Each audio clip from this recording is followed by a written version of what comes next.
जय हिंद दोस्तों। तो ये आपके सामने है ईपीएफओ एपीएफसी 2026 एग्जाम का कंप्लीट सिलेबस और ये है वो एक्सपेक्टेड डेट्स जब ये एग्जाम हो सकता है। पहली है 19 दिसंबर और दूसरी है 9 जनवरी।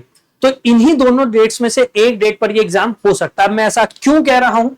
क्योंकि इससे पहले जो 2 बार एपीएफसी का एग्जाम कंडक्ट कराया गया, एक बार 2025 में और उससे पहले 2023 में, दोनों ही साइकिल्स में जो एग्जाम कंडक्ट कराया गया उसको अगर आप गौर से देखोगे तो लगभग 124 दिन, मतलब आप ये कह सकते हैं कि 4 महीने का गैप रहा है नोटिफिकेशन और एग्जाम के बीच में। अगस्त में नोटिफिकेशन आ गया है, 19 अगस्त को शॉर्ट नोटिस आया है, 22 तारीख से फॉर्म ओपन हो जाएंगे। अब अगर आप 4 महीने कैलकुलेट करोगे तो फिर दिसंबर में जो डेट मैंने आपको बताई 19 दिसंबर, 4 महीने के हिसाब से ये भी परफेक्ट बैठ रही है और 9 जनवरी के हिसाब से ये डेट भी परफेक्ट बैठ रही है। ये दोनों डेट इस वजह से क्योंकि ये आरटी एग्जाम है और आरटी एग्जाम वनडे एग्जाम होता है। जो यूपीएससी का नॉर्मल एग्जाम कैलेंडर होता है उसमें कुछ डेट्स रिजर्व रखी जाती हैं आरटी एग्जाम के लिए। तो एक डेट है 19 दिसंबर और दूसरी है 9 जनवरी। तो भाई आपके पास लगभग 4 महीने और इस 4 महीने में आपको ये कंप्लीट सिलेबस कवर करना है। तो सबसे पहले तो मैं बता दूं, अगर आप में से कोई यूपीएससी की तैयारी कर चुका है या कर रहा है, आपके लिए बेनिफिशियल है। क्यों? क्योंकि इसमें बहुत सारा ऐसा सिलेबस है जो आपके यूपीएससी एग्जाम को ओवरलैप करता है, which is good for you. ये आपके लिए बहुत अच्छा है। अच्छा इस वजह से है क्योंकि आपको एडवांटेज मिल जाएगी और 4 महीने में आप सिलेबस कवर कर पाएंगे। बाकी कोई अगर इस एग्जाम की तैयारी में अब एंटर करता तो उसके लिए मुश्किल होगा ये कंपटीशन, वो आपको आसानी से टक्कर नहीं दे पाएगा। कैसे आप अपने सिलेबस को कवर कर सकते हैं यूपीएससी की तैयारी के साथ, में आपको वो समझाने वाला हूं। ठीक है, सबसे पहले आपको क्या करना है, mains answer writing by Ankit sir, ये मेरा टेलीग्राम चैनल है, इसे ज्वाइन कर लेना है। इसी टेलीग्राम चैनल पर जो भी मैं फ्री क्लासेस आपके लिए लेकर आऊंगा ईपीएफओ एग्जाम से रिलेटेड, सबका नोटिफिकेशन आपको यहां पर मिलता रहेगा, आप कोई क्लास मिस नहीं करेंगे। प्लस कुछ मैराथन्स में प्लान करूंगा आपके एग्जाम से पहले, वो मैराथन्स जो है उनका लिंक भी आपको यहां मिल जाएगा। तो यहां पर आप मेरे साथ कनेक्ट कर सकते हैं और अपनी तैयारी को जारी रख सकते हैं। अब आ जाते हैं वापस आपके सिलेबस के ऊपर। सबसे पहले ये समझिए कि इस सिलेबस में कौन से ऐसे पोर्शन है जो ओवरलैपिंग है। सबसे पहले आपको दिखाई दे रहा होगा Indian culture, heritage and freedom movement.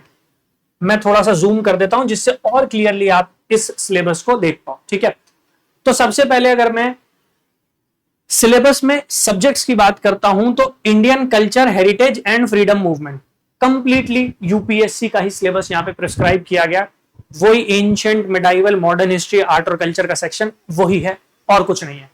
ये आपको अलग से तैयार नहीं करना। अगर आप एक यूपीएससी एस्पिरेंट है, पहले ही इसकी तैयारी कर चुके हैं, दैट्स इट, ये तैयार हो चुका है, चिंता बिल्कुल मत कीजिए।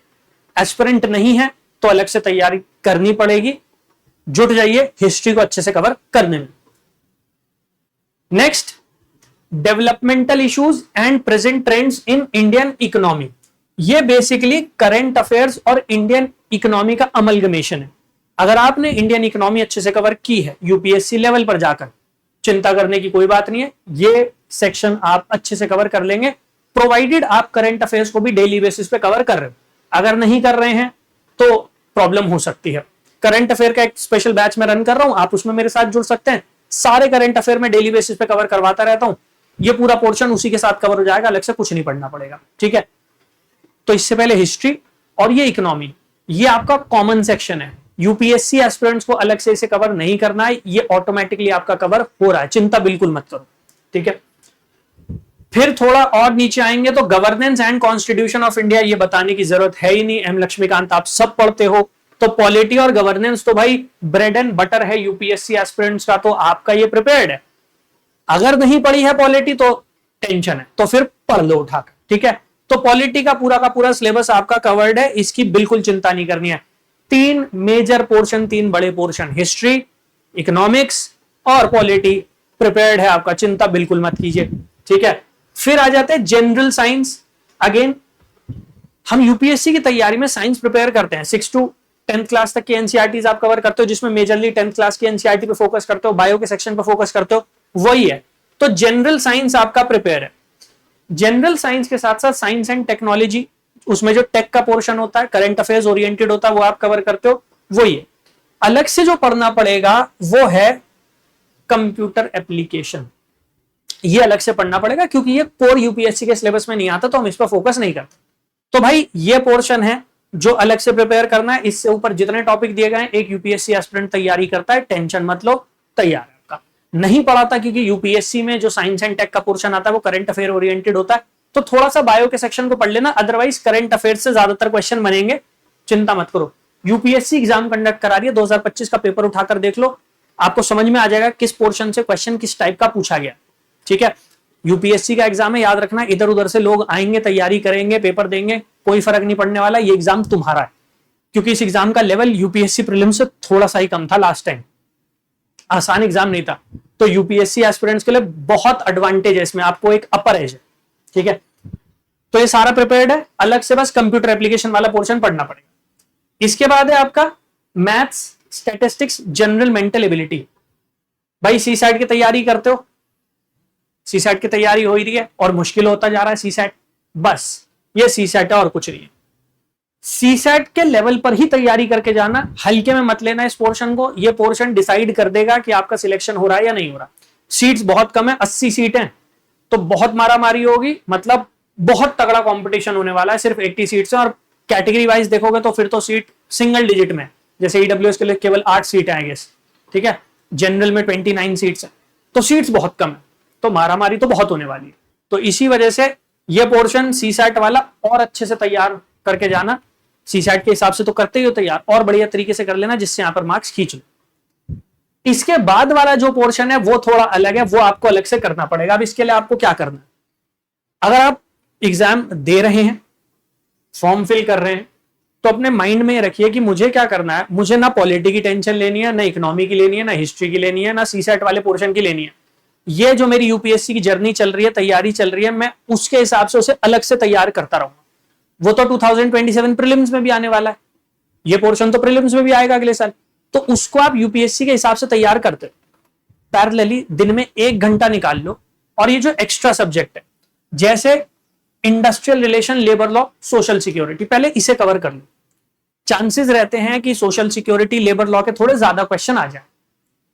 इसमें ये सारे के सारे लॉज आपको कवर करने हैं। पीडीएफ डाउनलोड कर लेना, मैं अभी समझा दूंगा, वेबसाइट पर अवेलेबल है, वहां से डाउनलोड कर लेना, चिंता मत करो, अभी सिर्फ समझ लो। तो क्या करना है, ये जो लॉज हैं इनको अच्छे से कवर कर लेना, सोशल सिक्योरिटी से रिलेटेड जो लॉज हैं उन्हें अच्छे से कवर कर लेना। इस पोर्शन के लिए डेली अगर 1 घंटा भी निकाल लोगे तो 15-20 दिन में पोर्शन अपने आप कवर हो जाएगा आपका, चिंता मत करो, अपने आप कवर हो जाएगा। ठीक है, तो इसके लिए दिन में 1 घंटा ईपीएफओ के नाम का अलग से रिजर्व रख लो कि इसमें मैं सिर्फ ईपीएफओ की तैयारी करूंगा, बाकी जो तैयारी चल रही है यूपीएससी की एज इट इज उसे चलने दो, एज इट इज। ठीक है, then principle of accountancy, auditing and insurance, इसे थोड़ा बाद में पिक कर लेना। दोनों में कंपैरिजन करूं तो एस्पिरेंट्स के लिए पोर्शन आसान रहेगा क्योंकि लॉज है, और हम जब पॉलिटी की तैयारी करते हैं, गवर्नेंस की तैयारी करते हैं, तो कानून वहां भी हम पढ़ते हैं, तो थोड़ा वहां पर आपकी फेमिलियरिटी होगी, थोड़ा उसको पढ़ के ऐसा नहीं लगेगा कुछ नया कॉन्सेप्ट पढ़ रहे हो, वो हो जाएगा। यहां बिल्कुल नई चीज लगेगी आपको, अकाउंटेंसी, ऑडिटिंग, इंश्योरेंस, तो इसको बाद में कर लेना, करना जरूर, क्योंकि ये वो पोर्शन है जो डिसाइड करेगा कि सिलेक्शन होगा या नहीं होगा। क्योंकि यूपीएससी एस्पिरेंट पॉलिटी में, इकोनॉमी में, हिस्ट्री में, सीसैट वाले पोर्शन में जो मैथ्स और रीजनिंग का, वहां तो एक दूसरे को tough competition they they, but यहां आके ना ऑडिटिंग, अकाउंटिंग, यहां पर जिसको ये बेटर आता होगा वो दूसरों से कुछ नंबर एक्स्ट्रा खींच लेगा और वही नंबर उसका सिलेक्शन करवा देगा। सो मेक श्योर कि ये अकाउंटेंसी, ऑडिटिंग और इंश्योरेंस का जो सेक्शन है, ये जो पोर्शन है, इसको अलग से टाइम दो, लेकिन पहले जो लॉज है वो कवर करना, उसके बाद इस पर आना, क्योंकि ये थोड़ा सा टिपिकल रहेगा आप लोगों के लिए, क्योंकि शायद आपने कभी पहले पढ़ा नहीं। इसके बाद करंट अफेयर्स, टेंशन बिल्कुल नहीं लेनी है। करंट अफेयर्स जैसे मैंने कहा डेली बेसिस पे मैं कवर करा रहा हूं, आप उसमें मेरे साथ जुड़ सकते हो। वहां यूपीएससी लेवल के करंट अफेयर में कवर कराता हूं, प्रीलिम्स मेंस दोनों समझाता हूं, तो जो प्रीलिम्स वाला पोर्शन होगा वो हमारे एग्जाम के लिए रेलिवेंट है, वो वहां से कवर हो जाएगा। ठीक है, तो अब देखिए बचा क्या, आपको याद रखना है कि भाई मुझे अपनी यूपीएससी की तैयारी एज इट इज जारी रखनी है, जो मैं डेली बेसिस पर पढ़ रहा हूं मुझे वो पढ़ना है। कोशिश ये करनी है कि पहले मैं पॉलिटी, हिस्ट्री, इकोनॉमी, ये सब्जेक्ट पहले पढ़ लूं, सीसैट की तैयारी साथ में शुरू कर दूं, क्योंकि वो 2027 में प्रीलिम्स में भी काम आएगा, और वो दिसंबर या जनवरी में अगर इसका पेपर होता तो वहां पर भी मेरे काम आ जाएगा। तो मैं उसे अगर पहले प्रिपेयर कर लेता हूं तो मैं यहां भी यूज कर सकता हूं। इसके साथ साथ पैरेलली 1 घंटा रिजर्व रखना है ईपीएफओ की तैयारी के लिए, उसमें जो टॉपिक्स मैंने बताया वो अलग से कवर करना। इसमें सबसे पहले जो आप फोकस कर सकते हो वो कर सकते हो जनरल इंग्लिश पर, क्योंकि जनरल इंग्लिश का अलग से सेक्शन आता है, 20 या 25 क्वेश्चन इसमें आएंगे। अगर जनरल इंग्लिश अच्छी कर ली आपने तो ये 20-25 क्वेश्चन आप अच्छे से कवर कर लोगे, ठीक है। तो ये पोर्शन हो जाएगा क्लियर। तो सबसे पहले क्या करना, सबसे पहले अपनी तैयारी में जनरल इंग्लिश को शामिल कर लेना, 1 महीना इसको दे देना। 1 महीना भी मैं ज्यादा ही कह रहा हूं, उससे पहले ही हो जाएगा, बट उतना टाइम आपके पास है, आप उतना इन्वेस्ट कर सकते हो। जब ये हो जाएगा उसके बाद आप बढ़ना अपने नेक्स्ट टॉपिक की तरफ, जो होगा आपका कंप्यूटर एप्लीकेशन, और कंप्यूटर एप्लीकेशन के बाद industrial relation, labour law, social security. इसको एंड में उठा लेना। एंड में मैं इसलिए कह रहा हूं ये थोड़ा सा आपके लिए ट्रिकी रहेगा, थोड़ा सा डिफिकल्ट रहेगा बाकी पोर्शन के कंपैरिजन में। तो बाकी पोर्शन जब हो जाएगा तब इसकी तरफ आ जाना, जिससे आप पैनिक ना करो कि भाई मेरा कुछ छूट गया है सिलेबस में, सारा का सारा सिलेबस कवर हो जाएगा। अगर आप 1 महीना भी इंग्लिश को देते हो तो उसके बाद कंप्यूटर एप्लीकेशन या कंप्यूटर से रिलेटेड जो आपका सिलेबस है और इंडस्ट्रियल रिलेशन, लेबर लॉ, ये तो 15-20 दिन में आप कवर कर लोगे, बड़ी आसानी से कवर कर लोगे। उसके बाद जो बचा हुआ टाइम है वो किस में इन्वेस्ट करना है, वो प्रिंसिपल्स ऑफ अकाउंटेंसी, ऑडिटिंग, इसी में इन्वेस्ट करना है, क्योंकि बाकी सारे पोर्शन तो आपके तैयारी के साथ हो जाएंगे ना, यूपीएससी की तैयारी के साथ। वो यहां भी हेल्प कर देगा ईपीएफओ में, वो यूपीएससी में अगले साल हेल्प करने ही वाला है आपकी, समझ गए। तो इस तरीके से आप अपनी तैयारी में आगे बढ़ सकते हो। बाकी जो मैंने समझाया मेंस आंसर राइटिंग बैंक से, टेलीग्राम चैनल है, यहां पर जुड़ जाओ। कोशिश करूंगा मैं जल्द से जल्द आपकी क्लासेस स्टार्ट की जाए ईपीएफओ की, और वहां पर आप जुड़ सकते हो और तैयारी को और बेटर कर सकते हो। इसके साथ साथ जैसा मैंने आपसे कहा था कि आप ये सिलेबस डाउनलोड कर सकते हो इसकी पीडीएफ, तो उसके लिए क्या करना है, उसके लिए गूगल पर जाकर टाइप कर देना यूपीएससी टॉपर्स हब, ठीक है। जब आप वेबसाइट पर लॉग इन करोगे तो यहां सबसे ऊपर आर कोर्सेज का ऑप्शन है, वहां चले जाना। जब आर कोर्सेज में आ जाओगे तो यूपीएससी एग्जाम के सारे कोर्सेज यहां पर है। अगर आप यूपीएससी की तैयारी कर रहे हो, ये रहे सारे कोर्सेज, अगर आपने इन्हें कवर कर लिया है तो ईपीएफओ की टेंशन मत लेना। इस कंप्लीट पॉलिटी फाउंडेशन से आपका ईपीएफओ 2 बार निकल जाएगा, इतनी डिटेल में जाके कवर किया क्योंकि यूपीएससी लेवल पर कवर किया। Same goes for economy, same goes for environment, disaster management, क्योंकि ये 3 पोर्शन ऐसे हैं जो कॉमन है आपके ईपीएफओ एग्जाम से। और करंट अफेयर्स का जो मैंने कहा था स्पेशल बैच रन कर रहा हूं, वो ये रहा, ठीक है। अब यहां सबसे नीचे आ जाना फ्री यूपीएससी स्टडी मटेरियल पे। जब आप यहां आ जाओगे तो ये रहा UPSC EPFO previous year paper.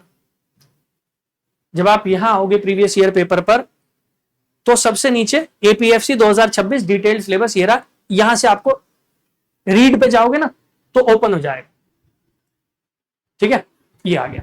और यहां पर डाउनलोड का ऑप्शन आएगा, इसे डाउनलोड कर लेना। लेकिन ये तभी हो पाएगा जब पहले आपने अकाउंट क्रिएट कर लिया होगा। तो पहले क्या करना, वेबसाइट पे अकाउंट क्रिएट कर लेना, अदरवाइज ये लॉक्ड होगी, पीडीएफ दिखाई नहीं देगी आप।